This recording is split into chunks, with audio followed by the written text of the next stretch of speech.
Hello দর্শক বন্ধুগণ, কেমন আছেন আপনারা সবাই? আশা করছি অনেক ভালো আছেন, আমিও ভালো আছি। চলে এসেছি একটা ছোট্ট মিনি ব্লগ নিয়ে আপনাদের সাথে। তো এখানে আমি কোথায় যাচ্ছি অবশ্যই বলবো। আমি আর আমার দিদি যাচ্ছি একটা জায়গায়, সেটা হলো শান্তিপুর। শান্তিপুর তো আপনারা জানেনই শাড়ির জন্য খুবই বিখ্যাত।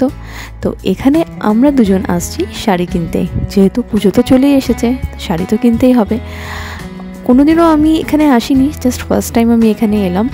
সবসময় তো শাড়ি লোকাল জায়গা থেকেই আমরা কিনি, বাট যেহেতু অনেকগুলো কিনতে হবে বলে চলে এসেছি আমরা এই দোকানে। এখানে প্রচুর রকমের দোকান রয়েছে, এখানে আপনারা যেখানে দোকানে গিয়ে কিনতে পারেন। তো আমরা চলে আসলাম এই দোকানে, আর এখানে নানান রকমের শাড়ি রয়েছে। তো এখান থেকে প্রায় অনেকগুলো শাড়ি আমরা নিলাম, প্রায় 50 মতো। আমি তো নিয়েছি জাস্ট 4-5টে, এই যে কটা নিয়েছি। আর শাড়ি যেগুলো নিয়েছি সেগুলো পরে পরে দেখাবো পুজোর সময়।